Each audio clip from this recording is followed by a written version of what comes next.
You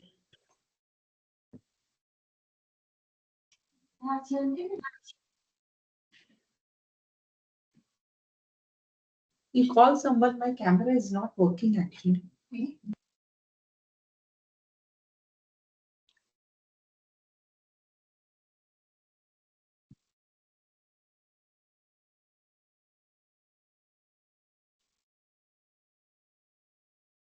So, Professor Souvik, can you hear me? Yeah, absolutely. Loud and clear. Okay. This your lecture is being recorded, and if Okay. you permit only, then it will be shared. Otherwise, it will not be Please go shared. ahead. It's all right. Okay. Yeah. Okay. Thank you.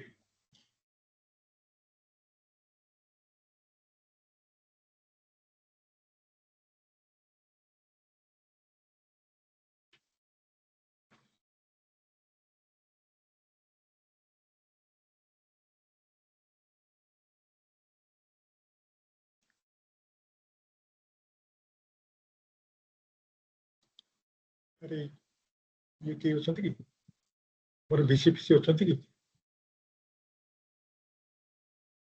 ଅଛନ୍ତି କି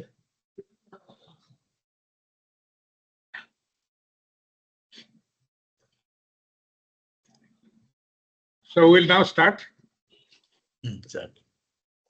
Okay. Yes, sir. Very good afternoon to all of you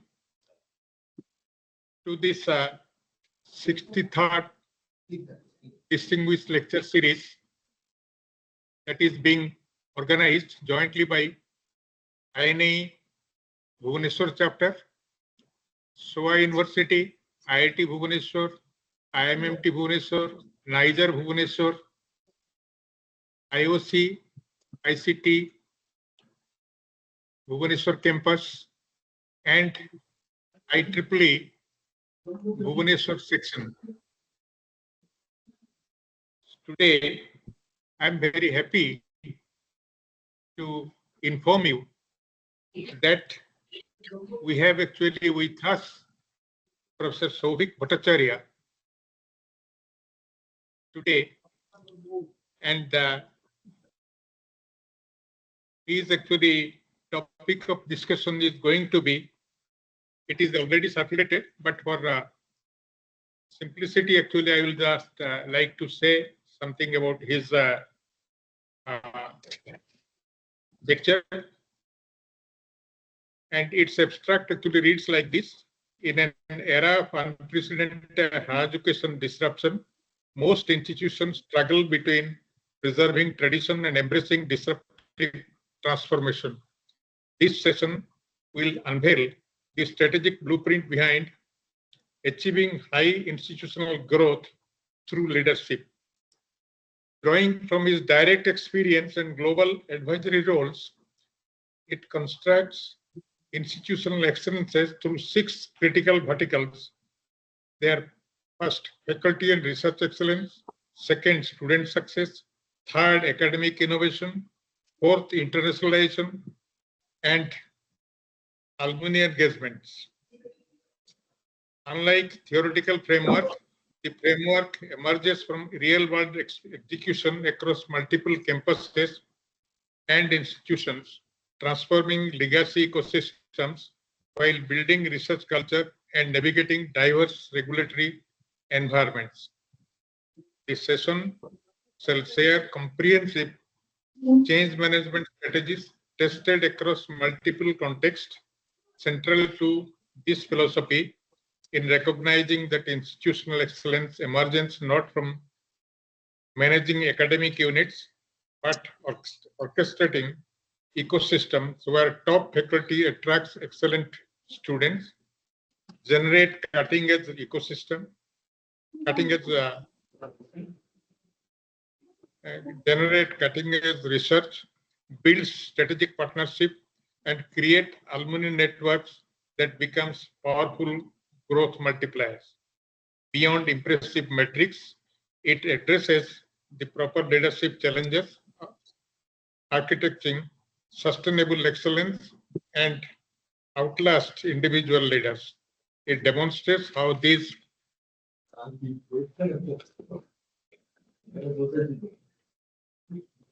No. It demonstrates how university functions create compound effects, turning constant into component competitive advantage and regulatory requirements into innovation catalysts, offering both strategic vision and tactical framework for creating tomorrow's institutions while honoring legacy foundations. Now, Professor Souvik Bhattacharya hardly actually requires any introduction, but still Professor Souvik Bhattacharya is distinguished academic leader whose career bridges scholarship and institutional transformation. He has served pivotal roles as Vice Chancellor of Jadavpur University from 2012 to 13 and BITS Pilani from 2016 to 23 of all 5 campuses.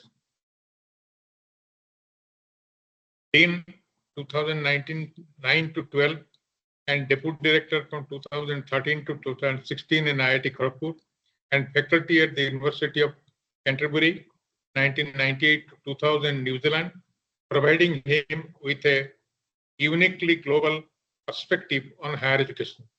His strategic influence extends through advisory positions as Senior Vice President at TCG Crest, Kolkata, International Advisor to Kathmandu University, Pro-Chancellor of the MET University Noida campus, and currently Principal Advisor to the Heritage Group of Institution and mentor, Lever Foundation, Kolkata. His engagement with CSR, CGCRI, and CSR, CMARI as members of the Research Council position him at the nexus of research policy and international implementation. Professor Bhattacharya has chaired and served on numerous DST and STRB committees, the IIT Jodhpur Senate, IISc Bangalore Court, Shastri Indo-Canada Institute, and National Co-Chair of the FICCI Higher Education Committee. His scholarly excellence is reflected in over 275 research publications and elected fellowship in the Indian National Academy of Engineering, National Academy of Science, India, and West Bengal Academy of Science and Technology. He is a recipient of Distinguished Alumnus Award of Texas A&M University and an Outstanding Teacher Award of INA 2013. His educational foundation spans 3 distinguished institutions, BME from Jadavpur University, MS from University of Cincinnati, and PhD from Texas A&M University, all in mechanical engineering, providing him with the uniquely cosmopolitan academic perspective and continues to influence education policy and institutional development across multiple constraints. I'm also happy to say one of his actually textbook on heat transfer. It is actually being published also in Odia language, and it is in 10th edition, published by actually McGraw-Hill, and it is widely used throughout the country as a textbook. As a teacher, I think this is a great thing I should say.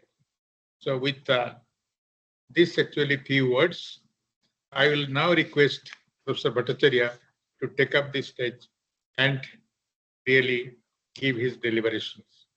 Professor Bhattacharya, please. Thank you, Professor Acharya. This was way too generous for the introduction. Much less than all this.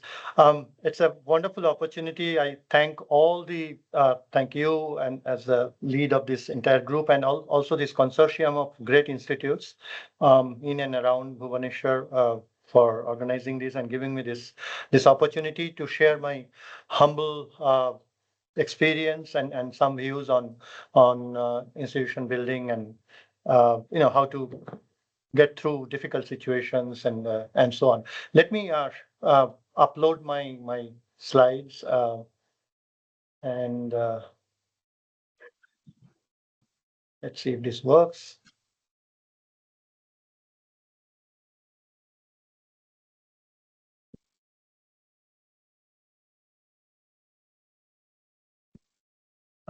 Is everybody able to see? Is it full screen now? Yes, yes, it is perfectly visible. No All issue. right. Please go ahead. Right. So first, let me, Professor Acharya mentioned, but I think I should acknowledge these are the three institutes where I did my undergraduate, my master's, and my doctoral work. Yadavpur University, of course, that's where it all started. I'll also acknowledge where I worked for 30 years, IIT Kharagpur. I worked in the Dean's Corridor under Professor Acharya, of course. BITS Pilani, all the campuses, University of Canterbury in Christchurch, New Zealand, and Rheinwall in Germany. I first three full-time positions for many years. Of course, Yadavpur University as well, where I worked. And also in advisory roles in TCG Crest, Kolkata. It is now deemed to be university, which was one of my mandates. I could do that. Kathmandu University, Nepal. I worked there for 6 months as an international advisor. Amity, and currently at Heritage Institute, Heritage Group of Institutions as principal advisor, higher education. Okay, so I got to start saying this. Professor Acharya will know this, others might not. So I was doing fine as a researcher, as a teacher. I think Professor P.K. Mishra, my teacher from Yadavpur as well, undergraduate days, he's in attendance. So I think we got into, I was in some admin work in the student sector, student Gymkhana, student advising in the department. But, I have written something in a little cute way that I was actually researching on entropy, thermodynamics and related matters was one of my core areas. And then I was drafted into institutional firefighting. Suddenly I think I didn't have the requisite background experience and so on, but I suddenly became a dean in 2009. I call it baptism by fire because the situation was quite challenging, and I think it's a teamwork. A few of us we pulled it off, and that was the beginning. I think that then 15 years of institution building starting in 2009, and that's a little beginning. And I worked in three different types of full-time leadership positions in 3-4 different types of organizations. Of course, IIT Kharagpur, for those of you who do not know, it's the oldest and the largest IIT. And then Yadavpur University is a pretty good, so well-ranked state government institute in Kolkata, West Bengal. And then I worked for nearly 7 years for at BITS Pilani, which is a deemed to be university in the private sector, probably or arguably one of the best in the private sector. And I also have worked with Kathmandu and Texas A&M to some extent. So I'll make some comments, observations. So this presentation, this lecture is occasionally philosophical, but mostly like an engineer that I am. It's mostly very specific, very workmanlike. I will go straight into my comments, and it's not going to be a manual on how to run a university. There are some secret sauces or recipes that you can't share because of institutional bindings and so on. But otherwise, I'm pretty open and threadbare on what I say here, the way I have been always. So I am commenting that you actually, it's better to have leaders who dare to doubt, who challenge the conventional wisdom. Otherwise, you don't disrupt, you don't make a difference. And the right way isn't always the only way. I mean, when I say the word right, that's within quotes. And I'm referring to the processes and the regulations that we have in this country. Sometimes you could be, as a university leader or as an institution itself, you could be better than the regulators. There have been cases, and I'll share some. And I also believe, and like many of us, that there are parallel pathways to excellence. There is not just one path that is regimented to be followed by a certain body. So there are parallel pathways to excellence, and then we could adopt one of those pathways. Um, so the the three points that I want to make here is this is my first uncomfortable truth. There is a thinking, there is a feeling that you either align or perish. I in my mind is rarely the best strategy. The true leadership, if you are a good leader, you will question the status quo. Because quite often, I'm not saying that change is essentially required, but quite often to do things in certain ways, which is different from the already traveled path, you have to change things around. Our story, my story, but primarily, I would say in BITS Pilani and a few other places, to question the regulators in a very professional way with substance and in a very transparent way. And this will lead to disapproval. This will lead to difficulties and challenges. You will get the flack, but I would say that we stood our ground. We stood our ground, and the vindication came in when the NEP 2020 came out. Many of the things which are arguably illegal, I'm using a very strong word, arguably not right, not the right pathway, became part of NEP policy, which was being practiced in BITS Pilani for ages. So, many of those radical policies have become part of NEP. I am commenting here what was once controversial or not getting approved is now celebrated, which is good. It is good that I don't know whether this influenced the policy makers, but it's good that we have come around and have recognized the goodies from being too rigid and too regimented. So here's my first comment so I'd say that occasionally I'll get philosophical. So these these are not from any famous celebrity or anything. This is just nicely organized sentences.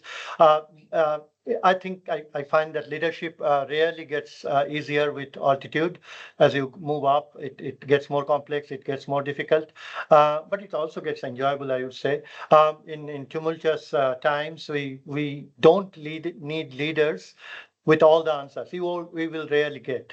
But it will be good if you can get leaders who are willing to continually ask the questions, and they have the bravery and the courage to architect the impossible with integrity. The with integrity part is very important. Particularly today, I may not be able to talk much about it, but occasionally we see that the integrity is missing to chase success. That's not very good. Um, so, what's the excellence imperative? I mean, what are the ways? So, what we see that most of the universities, well, majority, there are wonderful exceptions. A majority of the universities, they want to improve, but they stagnate. They kind of survive. They are able to continue where they are, but the institutions which are quite visionary, which are able to do things very differently, they actually transform to a different form, and they soar, they reach new heights, and um, like I said, the stagnation, I call it epidemic because this is a very large fraction of the institutes. Most institutions are trapped in yesterday's playbook. They are not able to change. They are trapped in legacy. They are trapped in tradition. And if you glorify tradition as the only thing to do, then you have some difficulty. But you don't have to disrespect tradition. That's what I'm going to make that point. So BITS Pilani was a good exception. There are many other examples where I haven't worked. Other leaders have done equally or even better than this example. But here, the the compounded annual growth rate, CAGR, was within 20 to about 44% in certain university functions. That was sort of defying the industry norms, industry meaning the higher education industry. So the fundamental question remains that how institutions will transcend tradition to lead such transformation. That's the question we are trying to address today. And today we'll look at some growth verticals, and that I think and I believe that will lead to some exponential impact in certain cases. Of course, these are very case specific. We must remember that you can't really replicate one model and deploy in every other institution and see success. That's not going to happen. So you have to tweak, you have to tune models and so on, depending on the situation, the perspective, and the context. So what are these verticals? I have counted them as 6 key verticals. So academics, of course, research, innovation, incubation today, that's very, very strong center. It takes center stage, the innovation, incubation, as well as research. Internationalization is a substantial presence in the university canvas. More recently, one of the large countries with whom India coordinates pretty much. I think if we can, there's a noise. If everybody can mute, that will help. I don't know if it's happening from my. Vivek, can you mute everybody else? There's some static noise happening. All right. Internationalization is facing serious difficulty with one large country, as we know. And then the other 3 verticals, industry engagement is very crucial today. And fortunately, BITS Pilani did very well. And I'll share some of those experiences. Faculty is the spine of the entire institute. It is central. And alumni relations has become very critical for institutes which have a bit of history. It has cost certain amount of time since establishment. For new institutes, of course, alumni relations won't be as crucial. Other than those 6, there are very critical elements in the university function or institution function, which I won't be talking about much today, but they are no less important. Governance, it is the strategic compass and the ethical stewardship. It has to be agile, it has to be progressive, it has to be transparent. Governance, it touches everything. The entire university's function is touched by this. Kind of clubbed with it is human resource. Again, this has to be very progressive and very aggressive, I would say, to get the best of talent. Whatever you do, how much strategy you plan, how much talent you have as a vice chancellor, etc., unless you assemble great talent in the institute as faculty and as student, there is very little hope that you can do very well. So you need to have exceptional talent, and that's one of the processes that a good leadership will attract talent in a very transparent manner, in a 100% merit-based system. We'll keep talking about this throughout this session. And also you need to, the human resource, the whole management strategy or style should be empowering people. There are many things that you do bottoms up instead of top down. Career pathways, in simple words, placement, what is the career progression of the graduates of the institute at all levels, at undergraduate, at postgraduate, at doctoral levels, and also connecting them to global opportunities, not just within India. Now, digital transformation, everybody is talking about it today. It's there, present, it's omnipresent, it's everywhere. So the institute must have, most of the good institutes will have this. I'm still mentioning it. The old terminology is enterprise resource planning, ERP, integrated operations, and so that it gives you a seamless experience. A common phrase that goes around in this part of the work is you don't type data. You never type data. It gets generated. That's an integrated operation. And then so the institute without such a system will be difficult to govern in a very intelligent manner. The financial prudence, you can't operate without the support. So the financial prudence is very important. Financial discipline is also very important for sustainable growth, and also one need to optimize the resources and in various ways. Again, I'm not going deep into it, but again, if the institute leadership doesn't have financial autonomy and freedom, there is very little the leadership can do. Um, I'm a little bit of a fan of this data-driven insights. There's another word that is quite popular in this workspace, analytics.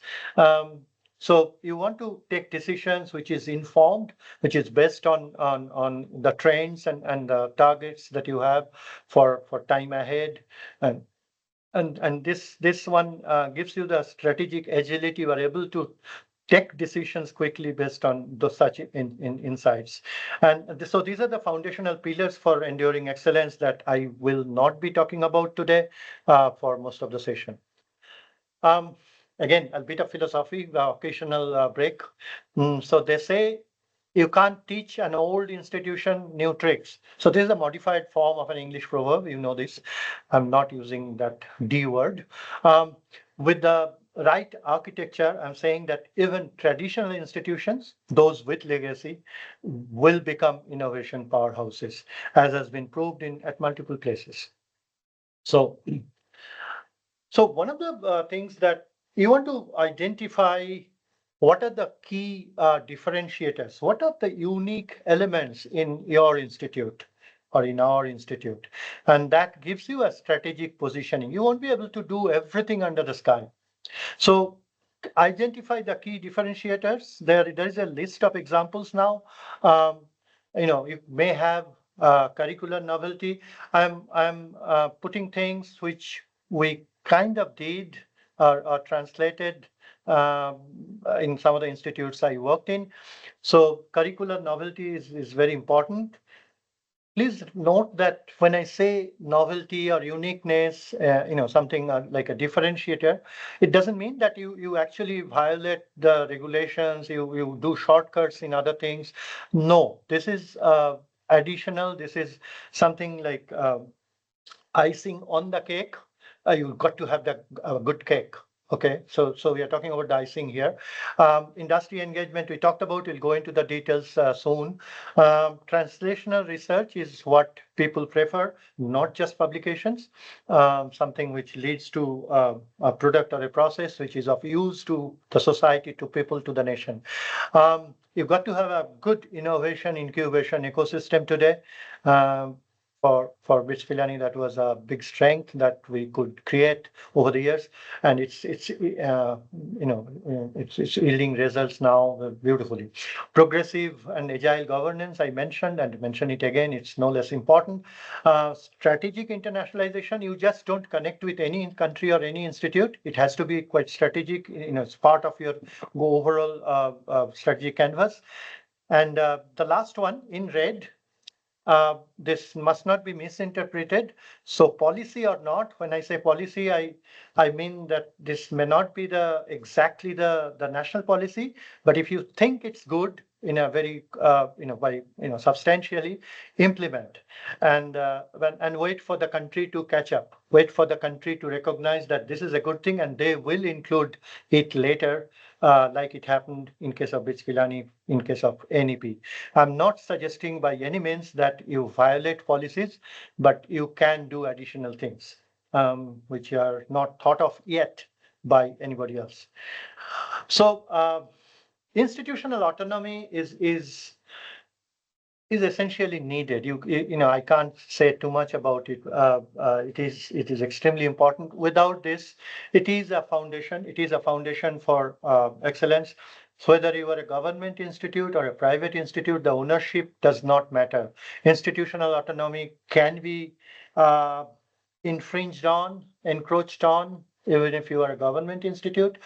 And in private, more often than not, we have seen that in privately owned institutes, the autonomy is missing.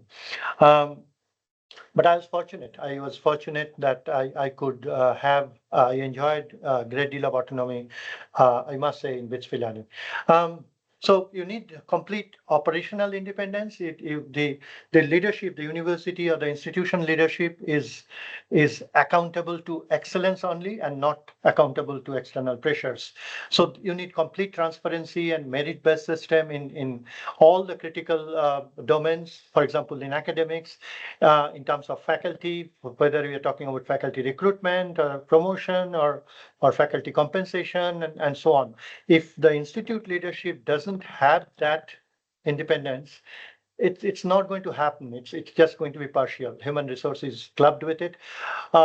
Curriculum and academics and teaching learning processes, the institute must have complete freedom. There is no encroachment on that from any quarters. Research, of course, and of course, research is accompanied by innovation and incubation. In terms of operations, admissions has to be completely transparent, 100% merit based. So I was very fortunate that not a single seat would go to any other process, even if it comes pressures from the highest offices in the country and so on. So admissions was very transparent, very merit based. BITS Pilani is a wonderful example. I always, whenever I receive phone calls as vice chancellor from extremely high offices, you think twice before saying no. I would say, sir, if we do this, what you are requesting, we won't be BITS Pilani and you won't be making the phone call tomorrow. So for that reason, let us be BITS Pilani and let us be 100% transparent and 100% merit based. Not a single seat goes differently. Resource allocation, that has to be also quite transparent, competence based in a strategic manner, the infrastructure as well. In terms of strategic plan, the long-term vision of the organization, the partnerships and the collaborations that you create with the industry, with the academic institutes, with the research labs and so on, and innovation. So these are all non-negotiable as a principle, and any deviation is going to hurt your progress, your achievement of excellence. So I summarized by saying this, complete independence will enable you to have natural transparency as an institute and merit only criteria. And it will also it will also provide you with authentic institutional reputation. Today, we are seeing a lot of articles, a lot of institutions are ahead in some ranking and few of them seem to be tainted on variety of articles. So lo behold, how people have reached those lofty ranking positions and so on. So I don't want to get into this story, but newspaper articles are coming far too often these days. So change management is something that we are talking about now. So when you take over the responsibility of leadership, the institute is in certain shape. In case of BITS Pilani, I keep mentioning that name. BITS Pilani was a fabulous, I can't say enough about its quality, fabulous teaching university. It had modest research ability. So the mandate that I created for myself, nobody told me. I created for myself was to convert it to a research university. So how do you manage that? So I'm saying that instead of managing it from management to orchestration, let me explain this. So the traditional approach, the usual picture that you see often is that people manage discrete units like a department or like a division and so on, and they chase numbers and metrics. And we have seen that short-term gains are more popular because it is immediate. You take responsibility, leadership position, and even during the end of first year, there will be numbers and to show. But that always will not give you the sustained, the robust improvement and transformation. So the new paradigm, in my opinion, is instead orchestrate interconnected ecosystems. So look at the entire system, look at the institute as interconnected ecosystem comprising those units, those discrete units, and this will typically lead to exponential impact. it's better to chase long-term impacts instead of the popular short-term gains. And you, in the long run, you will, as a matter of fact, the benefits actually will accrue after your term is over as a leader. So don't worry about it. It happens because the fundamentals are stronger, and there will be an organic process, a natural gain that will happen even beyond your 5-year term, and so on and so forth. So I look at three ingredients here. One is, how do you approach this change, transformational change? One of the things that you look at is, if you could transform the constraints into catalysts. How do you do that? It almost sounds like magic, right? Well, uh, you turn your regulatory requirements into innovation accelerators. So you're having challenges because sometimes the regulatory requirement may require dilution of some of the beautiful pedagogic innovations that you have. So there you have to do further innovation and meet the regulatory requirement at the same time, do your beautiful experiments. That's what we did, yeah. And you do not have a bottomless pot of gold, you don't have endless resource. So the limited resources that you have can be your creative advantage. You've got to think differently and design things differently, maybe based on a bit of frugality, but that sometimes gives you beautiful ideas. Too much money, too many, access to too much resource occasionally is detrimental to creativity. You leverage the compliance frameworks as competitive differentiation. Again, I won't get into the details of this, but this is actually true what we could do. And then you design for synergistic growth. Like I said, we are not going to look at short distinct departments and units, but we look at a comprehensive improvement, and we'll gain the synergistic gain from that growth, from that. Create cross-functional multiplier effects. If you do one thing, that will also improve the other thing, and so on. So that's a cross-functional multiplier effects. Alumni relations is one such. We'll talk about it a little later. Build systems where success in one area amplifies others, like I said, and create or establish feedback loops that strengthen the entire ecosystem. Using broad terms, I understand that, but I can't be very, very specific because you can't really give out all the secret sauces, right? And then, of course, you want to do a permanent or a sustainable solution, a robust transformation that will continue for years and decades. So engineer a sort of enduring excellence. You honor the institutional foundations, the legacy, while enabling radical innovation. You don't have to disrespect, you don't have to throw away the good things that you already have in a good institute. BITS Pilani was a perfect example of that. There are fantastic systems in place which we had to respect, and it would have been very, very stupid not to do that, and then build on that, build excellence that goes transcends individual leadership tenures. So it is not the vice chancellor or the dean or the head of the department's tenure. It is not individual department dependent. It is the structure, the scaffold that you create, which is independent of individuals. A good leader is always a fantastic presence, but the structure will always help you out in difficult times. And also create self-reinforcing systems that improve over time. This sounds pretty sophisticated, but you can actually do such things. Okay, so the conversion, the transformation, I wouldn't say conversion, that was wrong.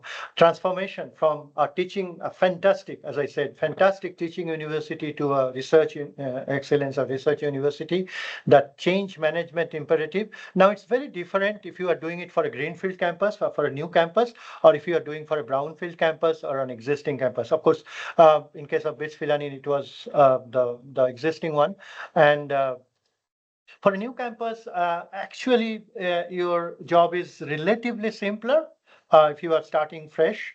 from scratch. You design the optimal systems from the very beginning, and you recruit the aligned talent, but you must know what you are doing. You must have directions. You must have the entire pathway defined.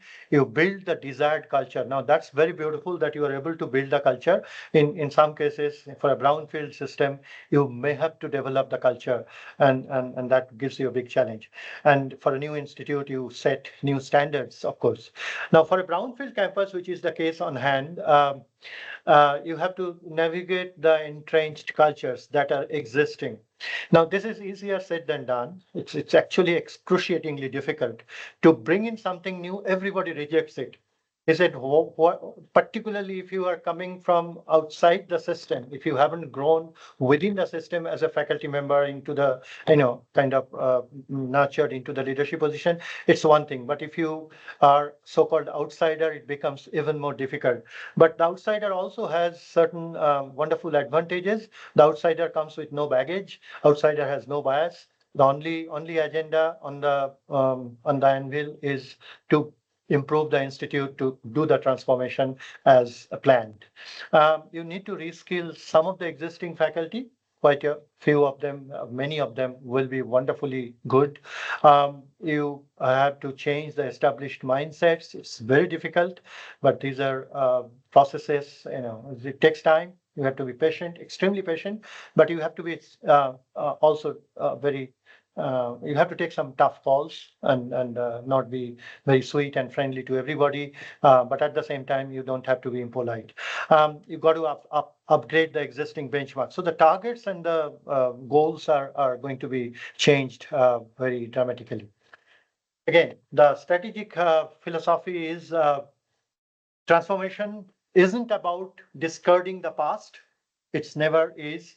It's about building the future on the foundation. So you respect that. You use that wonderful foundation you have received of existing strengths. In case of BITS Pilani, that was a fabulous foundation, while systematically addressing some of the weaknesses. Now, systematically, that's a key word there. We move on. So continue to talk about the transformation journey, the change management. Now, this is a phased process in terms of a timeline. I kind of split it into 3 phases. This transformation, we call it metamorphosis.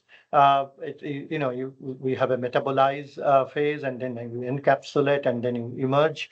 So given it a five-year timeline, but so under the metabolize, the first year at the very beginning, you got to assess. You need to understand where you are, where the institute is. In a lot of strategic planning says there are basically three very simple steps. You hire a management consultant and you pay hefty fees, but ultimately they will tell you 3 things. One, they'll tell you where you are now, and you decide where you want to be. And then everybody has to work together to figure it out. How do you get there? So those are the 3 things: where you are, where you want to be, and how do you get there. Now, the how do we get there is excruciatingly difficult to design, and what works for one may not work for another. So audit your strengths, absorb the best practices that you already have, and BITS had plenty. I must acknowledge that. It was a joy to, particularly in terms of academics, in pedagogy, in curricular novelty, and so on. You'll see some of them, they were there in place for decades.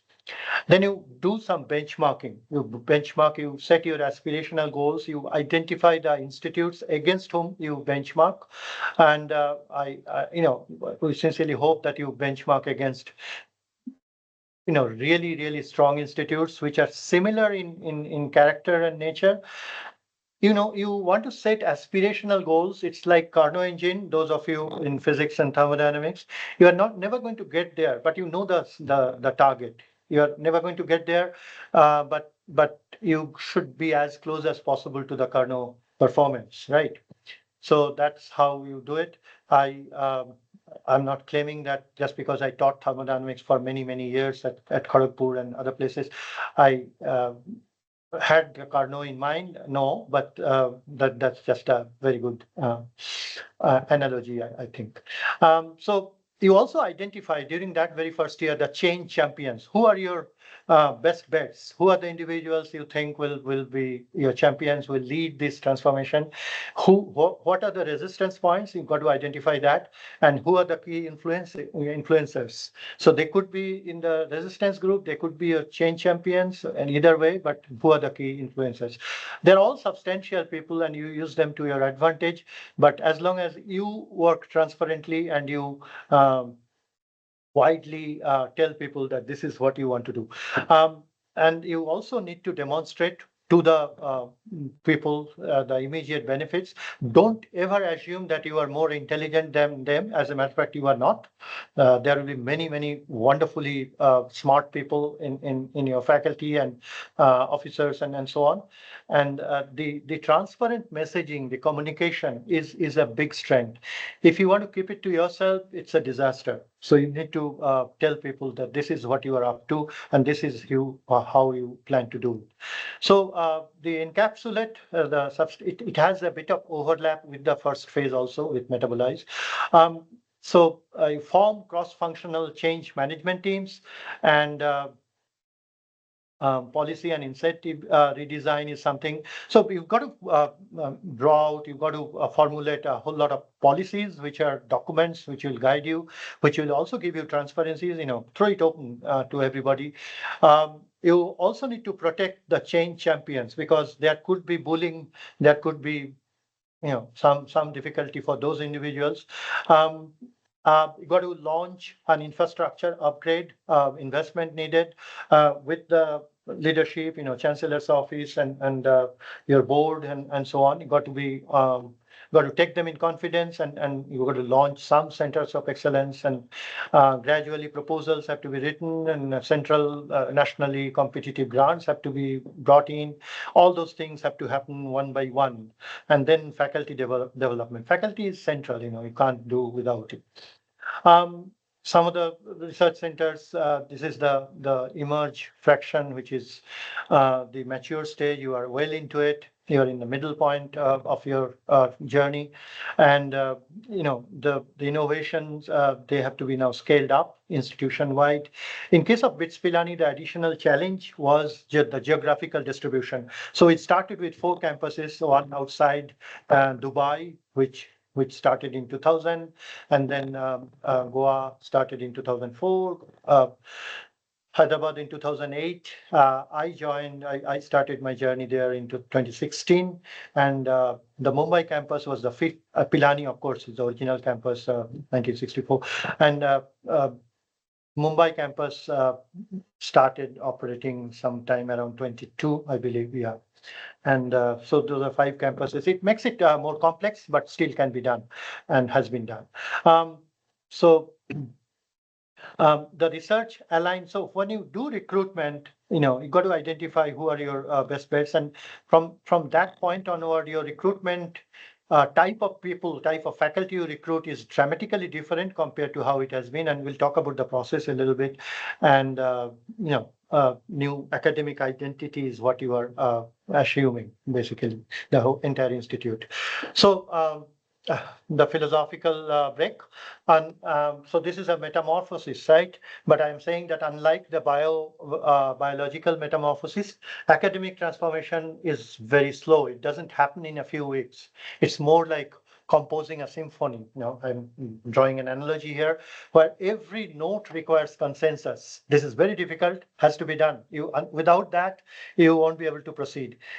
Yet the masterpiece emerges through deliberate orchestration. So there is a bit of deliberate orchestration from the leadership team, not just the vice chancellor and so on, but there has to be a consensus. Otherwise, the symphony won't be as great. All right. So how do you use resistance to your benefit? Resistance as a resource. So there's a bit of, offbeat slide. That actually can happen. I'm not saying it will happen in every case.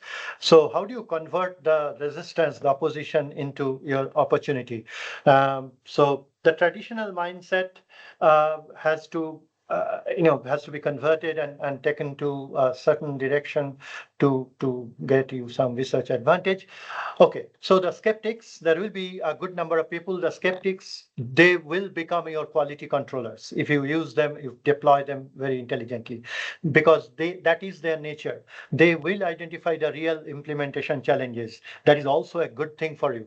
The traditionalists, they will become your heritage keepers. They will preserve the institutional strengths that are worth maintaining, the goodies, the wonderfully the best of the legacies that you want to preserve in the new form, in the new research university.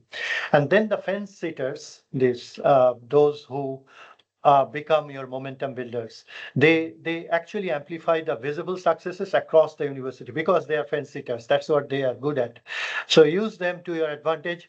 Finally, the strategic outcome is every voice of concern that they become a voice of improvement. That's your strategic thing. It is again easier said than done, but my observation is if you take this approach, a lot of difficulties will become part of the process, part of the team, part of your strategic transformation army. So faculty excellence is central. I can't emphasize more from hiring to inspiring. That's my coinage. And it's a talent multiplier, actually. It is the central theme. Um, I was told on the last, I think I was doing a faculty selection meeting probably a day before my last day in office in 2023 March. And the HR person told me, sir, this was your 135th, 135 selection committee meetings. Now, I must explain what a selection committee meeting comprises. It typically starts around 8:45 a.m. and will go on till 6 p.m. or 7 p.m. or 8 p.m. till the whole thing ends with a very short lunch break. And I can't remember missing any one of them. That's the importance I paid to this. And apparently I made close to 850 offers. And it's a global recruitment strategy. I'll share a little bit on a few things. But this is something you need to do very widely, very transparently, and very aggressively. The performance culture, so once they are part of the system, the performance culture, it has to be a merit-based progression, and impact metrics have to be defined. Again, you have to come on clean on what you are trying to do. There have been difficulties, and there have been, initially we could have done better, but I think gradually we realized that where we are faltering, and we came out beautifully to everybody's satisfaction. So here, it's like, it's only merit based. Your best friend will not get promoted, and your worst enemy will be promoted. That sort of policy. Yeah, that's you create an ecosystem for career progression and growth of the faculty. You create sabbaticals with wonderful compensations and connections. So these have to be very transparent and very liberal policies. Otherwise, it doesn't work. This is academia. This is not corporate world. You take the agility and the progressive. The aggressive functioning from the corporate world, but the finesse and elegance and the academic fervor of the university system, that has to be retained. So the research support, the global collaborations, all that will make the faculty stay, because recruiting is not everything. Retaining is another tricky business. The recognition and awards, you got to clap, you got to appreciate when good things happen, when somebody does something well, something which is of substantial nature. Again, here you have to be completely without bias, and everybody's good work has to be appreciated. Celebrate the teaching excellence as well. Of course, the research impact is easier to measure. And the last bit I want to mention on this is the academic freedom. it has to be, you have to empower them, paired with outcome responsibility. So the responsibility goes hand in hand with the freedom, with the liberty. Okay. So as I said, it's a multiplier effect. Once you recruit great faculty, you actually attract talented students, and it's a very cyclic process. And the combination of wonderful student talent and great research and teaching faculty presence, they lead to excellent industry engagements, top research grants, and so on. It's very obvious, but this multiplier effect has to be mentioned, I believe. And once these connections, these collaborations, these partnerships and engagements happen, you actually generate resources, you generate grants, and that has a feedback to more of these. And so this all leads to attract more great faculty. So this is the cyclic and the multiplier effect, because when a top talent applies to your place, they also look at who are the people I will be working with. So great faculty attracts more great faculty in between these intermediate steps. The rigor has to be there. It's not a gloss over. You don't do light things. You do substantial things, which has robust improvement structure. You consciously design your resource allocation on things which are substantial, and you do it through a process that is rigorous. And your faculty hiring strategy is one such, which has to be, as we say, zero compromise, zero tolerance. It's a merit framework. Absolutely nothing will make it deviate from this. So 100% merit is how you select. It has to be a transparent process. Everybody can have a look at it, and there is a filters, multi-stage objective filtration with integrity. And the leadership has to inspect occasionally, except for the last stage where the leadership is present. The quality has to be part of all the processes, all the sub-processes, all the stages. No shortcuts ever, no exceptions ever. That's how. So I'm emphasizing this, repeating similar things, but it is important because quite often in many institutes I have seen there are compromises, government and private. Expert-led evaluation.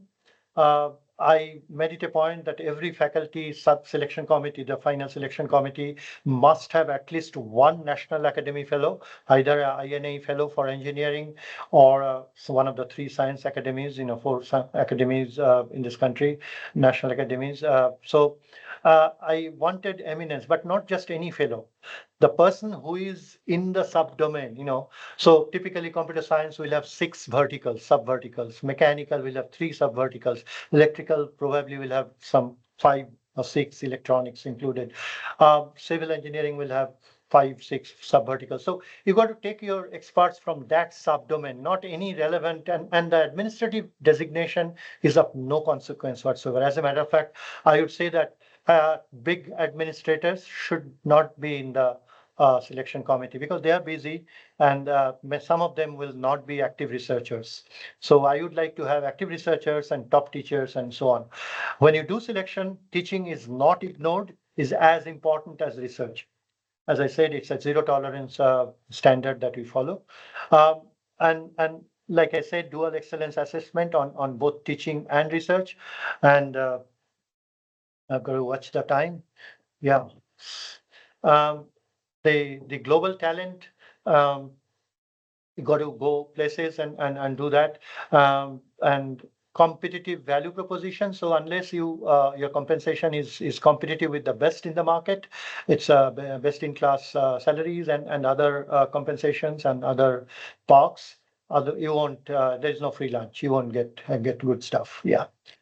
Professor Acharya, can I have 15 minutes more because I think we started around 6:15 and 5:15 and so on. All right. Please go ahead. All right, thank you. So faculty hiring, I will mention one step that we took, which yielded wonderful results. Some of the best recruits we had. So there is an organization in the US led by Indians, people of Indian origin. It's called SciRoy. Many of you will know. Many of you would have attended this. So SciRoy is a science and research opportunities in India. That's how acronymed. It started with somebody called Dr. Asim Ansari, a wonderful organizer, come scientist, who was in Wisconsin, University of Wisconsin, and then the base shifted to Chicago. There's a organization called WinStep Foundation, and they connect global professionals and opportunities in India. What it means is they assemble people who are in the final stages of doctoral research in the US, who are about to submit the thesis, and those who are doing postdocs. Now there is a much bigger supply of professionals in science subjects than engineering, but we could recruit some of the best, top 5 labs, postdocs, and stuff. Because you remember that so here is a photograph. My dean, Professor Shori Banerjee, and myself, we are sitting. So we made presentations. I think I visited, did this in 3 years, 3 visits. There is one such station. This is a classroom in University of Chicago. So you take over University of Chicago's part of the classrooms. I would be doing interviews over there till about 10 p.m. in one of the classrooms of University of Chicago. The big janitor will come and throw me out of the room at around 9:30 p.m. and I'll say, please give me 30 more minutes, and so on. So these are very interesting experiences. And so I also must say that at BITS Pilani, we looked at these hires, these employees, these faculty colleagues. I believe that we recruited co-conspirators in the mission of excellence. So they will be part of the same journey, the same transformation, and so on. So now the research is a much, I don't think we can do justice in a few minutes. It's a much more complex. It's the most challenging area. By the way, when you talk about faculty recruitment, you will be competing with the old 5 IITs. I didn't worry so much about Roorkee and Guwahati because I could recruit better than them gradually, not initially maybe. And I could recruit better than the new IITs. But the old IITs, it's very difficult to beat them in engineering. So you'll get the next slot. But in science, I think we did the best, better than any institute in biological science, in physics, chemistry, maths, and so on. Okay, so research is in the great canvas of transformation. It is the core disruptor because you are trying to become a research university from a fantastic teaching university status. So this is the most challenging, and you've got to monitor things. Are you growing? So you look at the PhD students, you look at their enrollment growth, you look at their annual graduation, how long are they taking, you look at their quality, the publications part we are talking about here. And then you also look at the external grants that are coming in. You look at 5-year trends. You look at how many mega grants, who did we beat, who are the ones we competed with, what are the areas, which departments, in case of BITS Pilani, which campus, and all that. You also look at the faculty spread, what fraction of your faculty is actually involved in this whole scenario, in not only in external grant, in doctoral thesis supervision. Initially, this was a challenge, and gradually the spread becomes wider and wider. And you know that it's yielding results because to monitor these analytics is very important. Otherwise, you don't know where you are, and you do it quite often at a good frequency. The publication metrics, I must say that publication metrics, the kind of value it carried 10, 15 years back, or maybe 10 years back, is not the same today. It probably has lost its sheen a little bit because of various phenomena that are happening in this world and in higher education. I don't have time today to talk about it, maybe another day. So you also, not only you look at numbers, you also look at the quality. I'll share some of the metrics. You look at what productivity, you look at co-authorship, and so on. Then the publication metrics, I said I'll share some more details. So there are 6 parameters, 6 blocks of data. So you look at number of publications in Scopus. I also looked at these databases, SCI, IEEE, PubMed, and MathSciNet. You will be surprised, and many of you would know that there are publications in IEEE. These are extremely respected databases, right? SCI, Science Citation Index, IEEE, PubMed, and MathSciNet. There are publications in these 4 databases which are not in Scopus, but there's a great deal of overlap amongst all of them. So we took the unique publications out of these 5 databases so that we don't lose the good publications. We also a number of articles in you look at Shimago journal ranking system, and you look at the top quartile and the second top quartile, Q1 and Q2 percentage of your papers in these. You want to have nothing in Q4 gradually, and then a very small Q3 footprint, and then a very high Q1. That's the aspiration. But if you monitor this, that's how you look at quality, because you don't want big numbers which is comprising only Q4 journals. That's no good. That will get you nowhere. You can claim that I have n number of journal papers, but that's it. That's where it will end.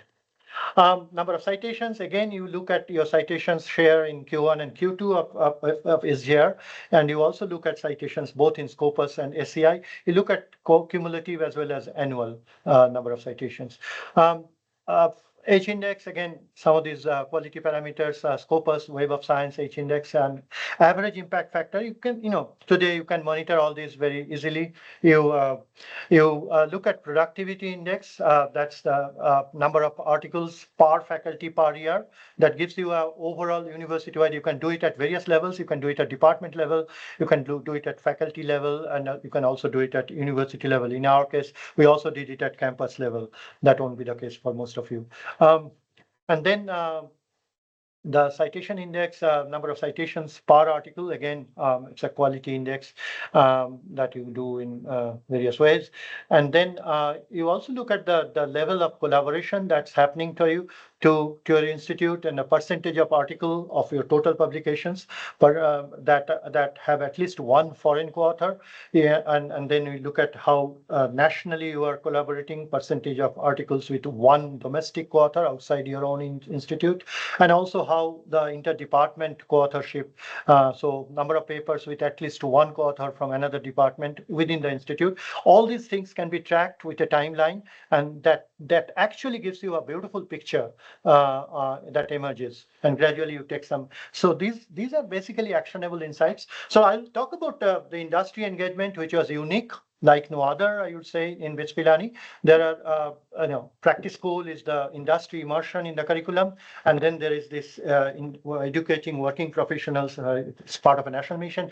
BITS Pilani does things in scale. So to scale, I'll show you numbers. These 2 programs, one for the institute students and one for the industry folks, they are part of wonderful examples, I would say very unique in the country, including all the government and private institutes that provide examples of fantastic cornerstones of evidence-informed practice.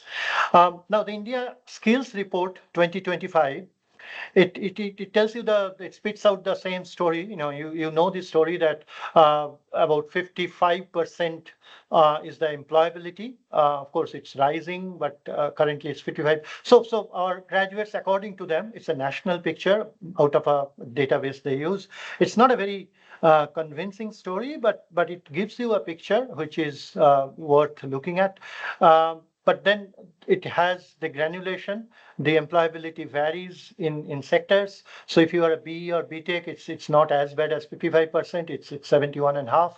And if you are an MBA, it's 78%, and so on. I'm not going into all these details, but what I'm trying to say is the employability can improve. It could improve.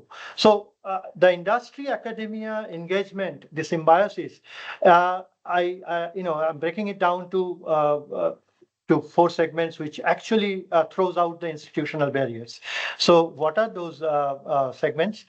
So the industry immersion in common world, it's called internship. So this is called Practice School in BITS Pilani. This is a fantastic example of how it's done to scale. Some of the numbers. The Practice School 1, it happens in the summer between second year and third year, and it happens for 8 weeks. It's a 5-credit structure, 5-credit course, and Practice School 2, it happens in the final year. It's toggled for 2 cohorts. Half of the batch goes in 7 semester and the other half goes in 8 semester. It's a 22-week, 5.5 month duration, full semester duration, 20 credits. And the scale is very large, for FDs, undergraduate in BITS Pilani first degree, 3,200 and 730, and the number has improved. I'll share some updated number. And the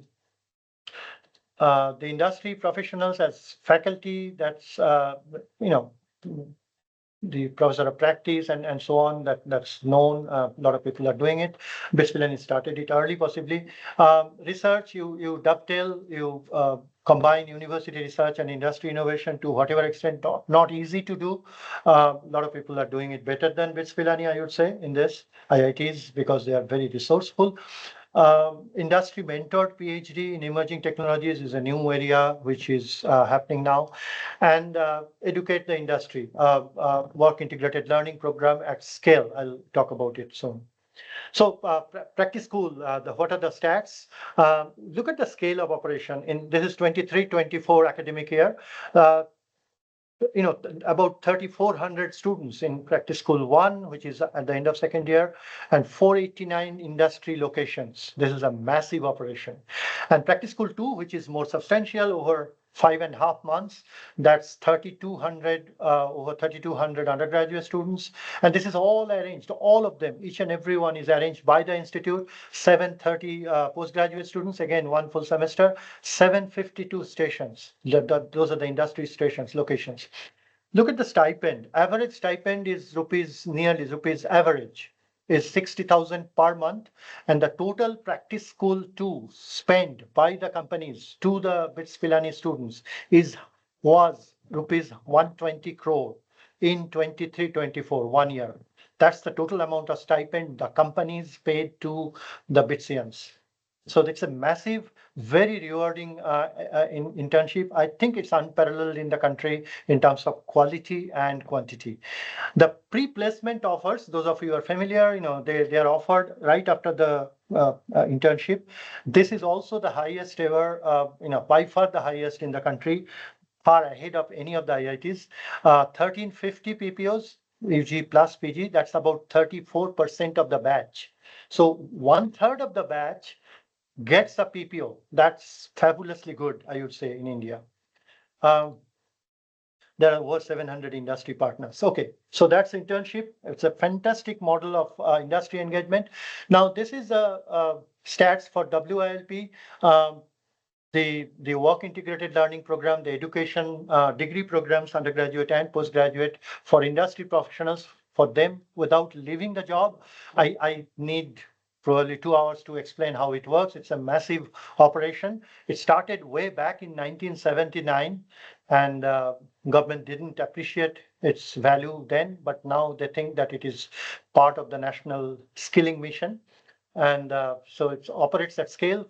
Over 46,000 students, 47 or more programs, fairly young. So these are employees, and then typically the company would form a cohort and connect with BITS Pilani and arrange the classes. This is not online. This is mostly offline, face-to-face, and it happens in a very large, about 1.4 lakh people have graduated from such programs over the decades, and a large number of faculty, adjunct faculty, as well as full-time faculty who are not part of the campus education part are involved in this. There is one remote lab. I wish I had time to talk about it. Maybe another day I'll talk about it, which is a fantastic pedagogic novelty. I don't know if it exists anywhere in any institute in the country. So WILP is not a magic, it is a rigorous organization, very, very thorough corporate-like structure in terms of engagement. They offer, the inquiry comes, and there's a business development, and the program and content design, and then there's content development, and then the instruction delivery, and then the operations in terms of delivering the admin and logistics and all that. So it's a very well-honed team. Spread across the country in multiple cities, not just our campuses, at least six locations I can remember. another day we'll talk about it. But this is, I don't know if I should stop, because I probably will need to do justice, maybe 10 more minutes. What should I do? Professor Acharya, let me stop here, or should I do about 5-7 minutes more?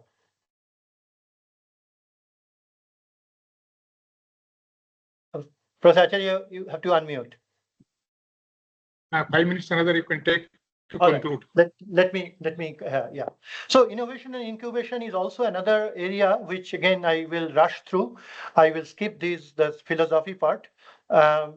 Academic incubators matter. The technology business incubator in the university campuses do matter. Studies have shown that they do better in terms of creation of jobs and the creativity that. So if you look at BITS Pilani, it's a proven innovation engine. There are these sort of numbers. Let me not read you are able to read all of them. The number of unicorns, each unicorn is valued at $1 billion or more.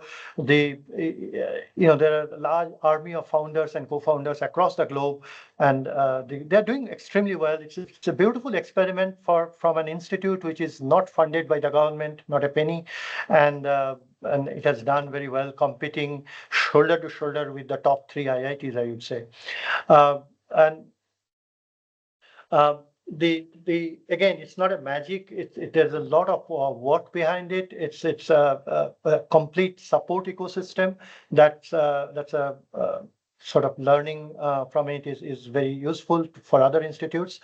You create a TBI, you provide networks in terms of banking, legal, and CA support, marketing and incubator support, technology credits, investor connect, all those. These are technically involved. There are at least 70 partners who will work with the incubators, and BITS Pilani facilitates that for all the incubators. Yeah. See, institutions become innovation engines like BITS Pilani, like the top IITs, the top IIMs, and a few other institutes as well. They just don't transform the students, but they transform the entire economic ecosystem of the nation. So I was going to talk about, but let me skip this. What are the pillars of the innovation culture that you have to create? It's not just the workspace, it's also the culture that you have to create. So BITS Pilani this year, this is a recent data I could pick up very few weeks back. I think it has, this is a Hurun, India, under 30 entrepreneurial talent recognition. So BITS Pilani has number of numbers that are recognized is actually higher than some of the bigger institutes that we know of. You can go to Hurun India and see this.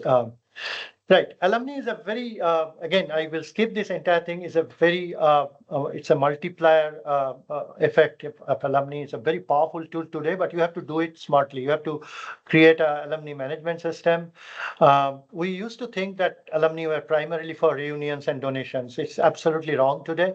The new reality is it's a strategic asset that you utilize, you deploy for a variety of purposes, but you have to do it smartly. If you do it partly, it doesn't work. And various ways and means, and the alumni are very happy to do that. I'm sorry, I'm sort of rushing through this.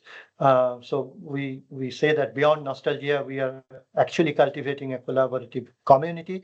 It's a few words, but you have to actually do some things. So you have to actually take some steps like naming rights policy and various other steps, as I have the high net worth individuals, target them.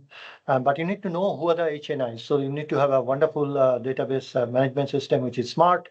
And as a matter of fact, you don't write your own code or anything. There are wonderful agencies today in India, some of the best in the world, which are Indian management portals. You can use one of them. Alumni, we always expected the alumni will provide support to the university.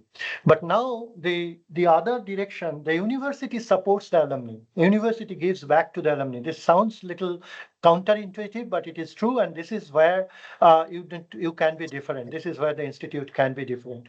When you do that, the alumni, they feel valued and supported, and they are more likely to stay engaged and give back. Engaged alumni is of more use to the institute than anybody else. Okay. Alumni aren't just outcomes, they're the most powerful input for future institutional growth. They're a fantastically powerful tool today. You've got to engage with them smartly in a very strategic manner and planned manner. It's not random, it's not incidental. So I will skip this, the campus level interesting challenges that happen in case of BITS Pilani. But some of those changes are, some of those transformations, some of those robust steps that we took, some of the tough calls are yielding beautiful results today. I'm so delighted to see those happening, and the fantastic current leadership. Okay, let's the blueprint for tomorrow, again, those 6 verticals, and that's the transformation playbook. I'm sorry it took longer, but so we do have the blueprint. The question is, who has the courage to architect tomorrow's institutions today? That's the question. Now, the integrity is most important. I will, this is the last bit. I'll take a couple of minutes on this. So you do a lot of investment. You take tremendous effort. You invest resources, but you see modest ranking gains. There are folks who are ahead of you. So you get very irritated. You get very annoyed. You lose faith on the ranking process and the system. The point is there are manipulations of data. There are other things. So some, publication retraction is happening, etc. Some of these things are happening, and let me not go too much into this. These are dark stories. Gaming ranking frameworks that is being done successfully by few organizations, but that will never give you the true excellence building. It will not be sustainable. It will give you short-term gains and so on. So the commitment to integrity actually will become your competitive advantage. So remain very, very truthful to your in terms of your data and what you do. So the strategic choice is built for decades, not rankings. Ranking is a natural fallout, natural outcome. Excellence that withstands scrutiny always outlasts excellence that avoids it. I had huge difficulty with organizations, ranking organizations, trying to convince them that, the numbers that you are quoting for another institute doesn't sound right. But of course, sometimes you cannot do anything. So the final insight is, in a world of exponential change, institutions that thrive are those that learn faster, adapt quicker, and innovate continuously. Now, again, easier said than done. Let's not just manage universities. The leadership is not there to manage. It's actually not a word I want to use. Let's architect the future of human potential. That's what universities are all about. And now the slides stop. And I think the conversations start. This is where it starts. So let's have an enriching catalog, and that should start now. Thank you so much. I'll stop here. Thank you, Professor Souvik Bhattacharya, for your excellent and illuminating lecture. Now, actually, the floor is open for certain questions and answers. I think already there are certain questions. Madam Renu Sharma, actually, you may read them to.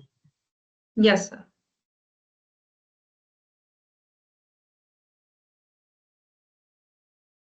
Hopefully, I'm knowledgeable enough to answer. I may not be able to answer one of them. Let's hear the first question. My audience. So the first question is from Bhattacharya. Sir, what are your views to the institute leadership that moves away from the rule-defining system to a system that defines its own rule? It's in the chat box, sir. Yes. Well, these are phrases that need to be clarified. Moves away from rule-defining system. What's a rule-defining system?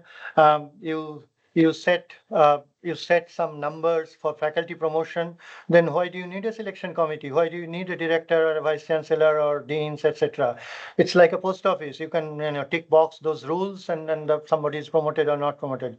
It doesn't work that way. There are wonderful leaders, present here in this audience, and they'll tell you that. So if you move away entirely from rule-based system, I never hinted at that. I'm saying that even within the rule structure, you can have overlays which are smart, which are innovative, which are novel, and you can do better.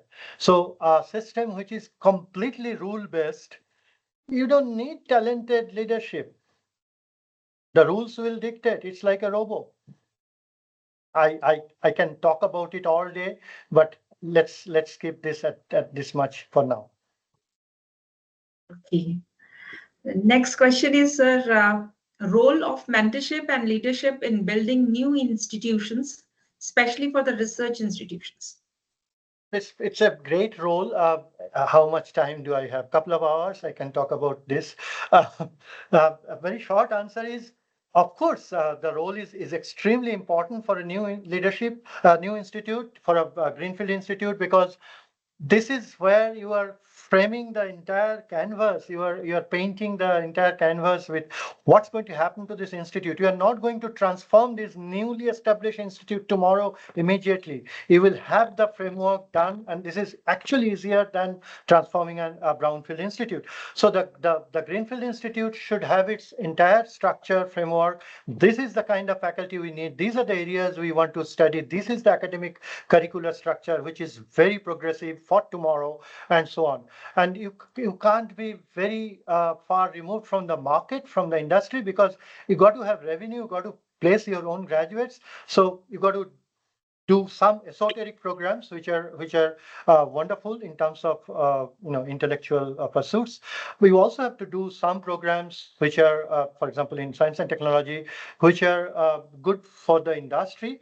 Now, when I say good for the industry doesn't even know what it's going to be 5 years from now. We also do not know what is going to be from 5 years from now. The people are going to be graduating 4 years from now. So you can't just do very fine, granulated, specialized undergraduate programs. You got to have a generous, broad basis, fundamentals, and so on, because fundamentals will never fail you. The industry will change, but the fundamentals you can fall back on. That's a short answer. Let's have the next one. Thank you, sir. Another one question. During your tenure, what key challenges did you face and how did you address them in the view of students and faculty members' attitudes for achieving your vision for the institution? Well, that was the presentation. I hope you captured some of them. Some of them I addressed, and I don't think I want to go further than that.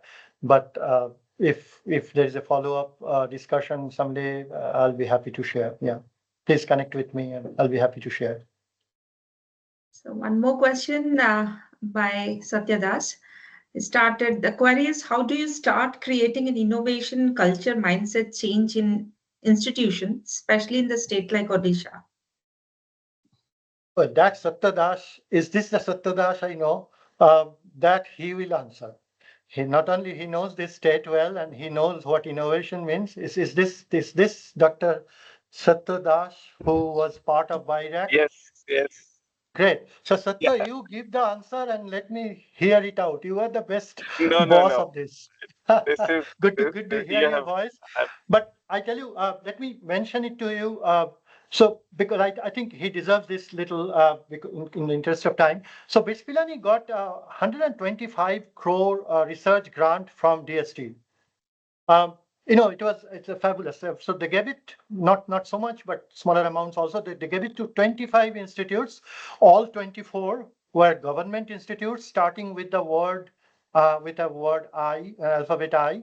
So IISERs, IITs, triple ITs, IISc. That's it. No NIT got it. So BITS Pilani was the only non-government institute who got this award under the NMICPS scheme.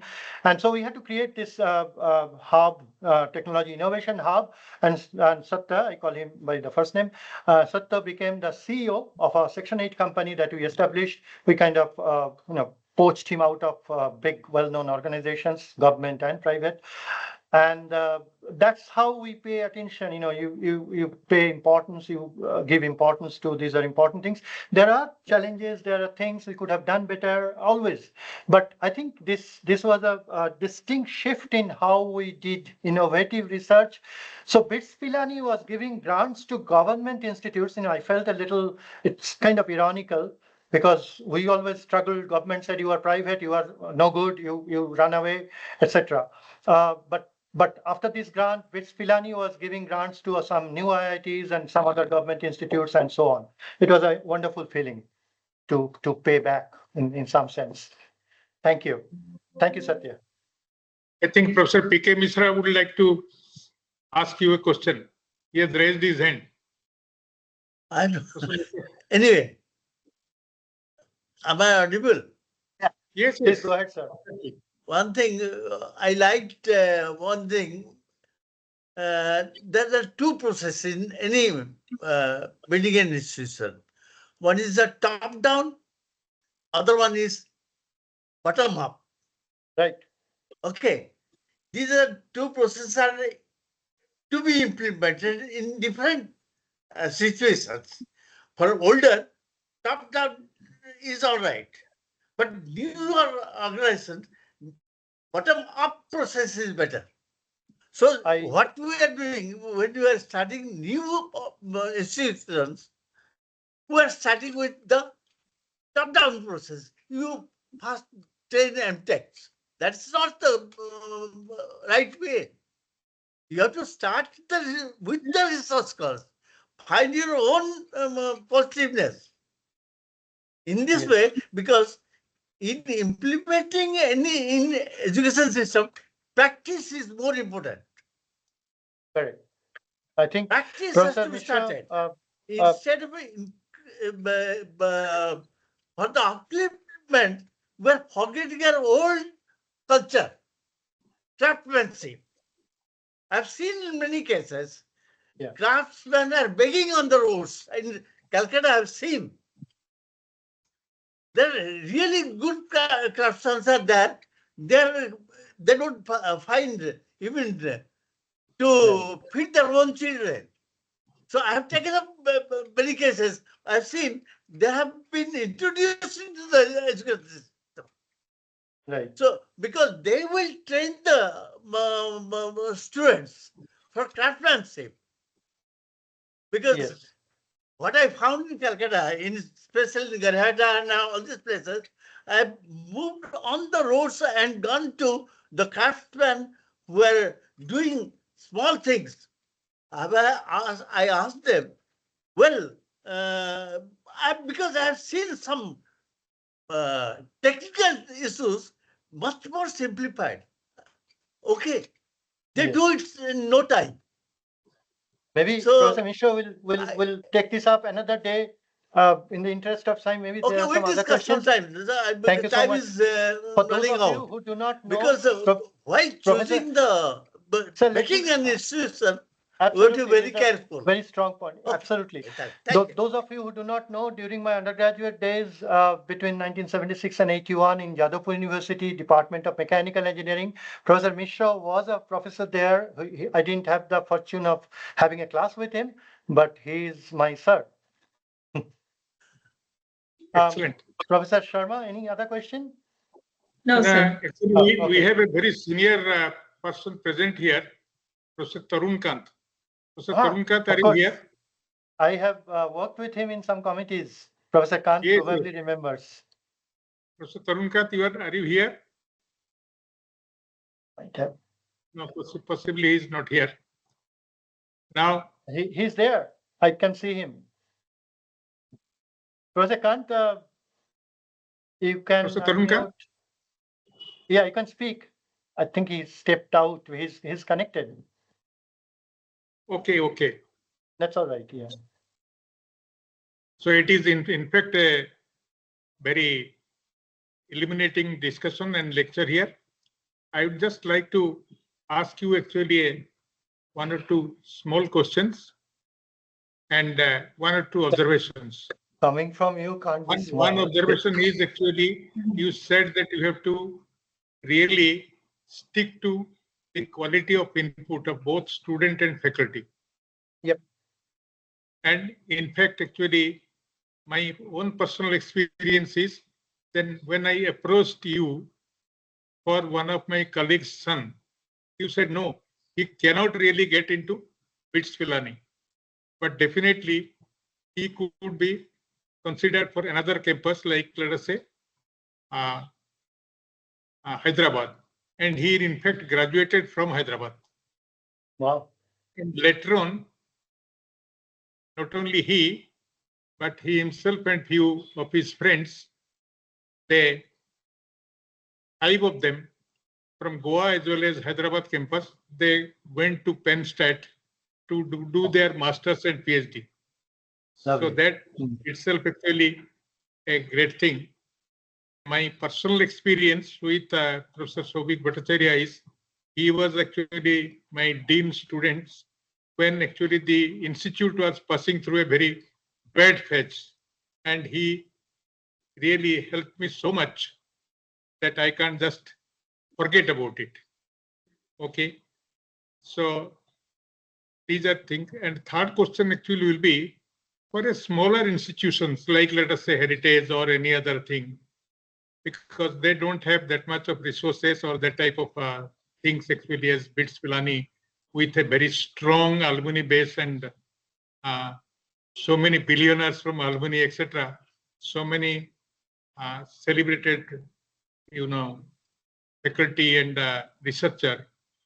So what will be their way of how they can really come up?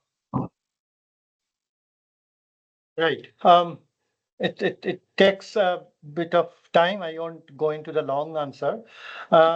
One of the things is, see, some of the things, you work with, I'm giving a general answer, not just specific to heritage or anything of the sort. You do not compromise on certain things. You do not compromise on integrity. You do not compromise on empowering the academic group. So what happens, I'm not referring to heritage at all. I've seen various other institutes and groups where people would like to just boast of numbers, number of students and this and that, but quality takes a backseat.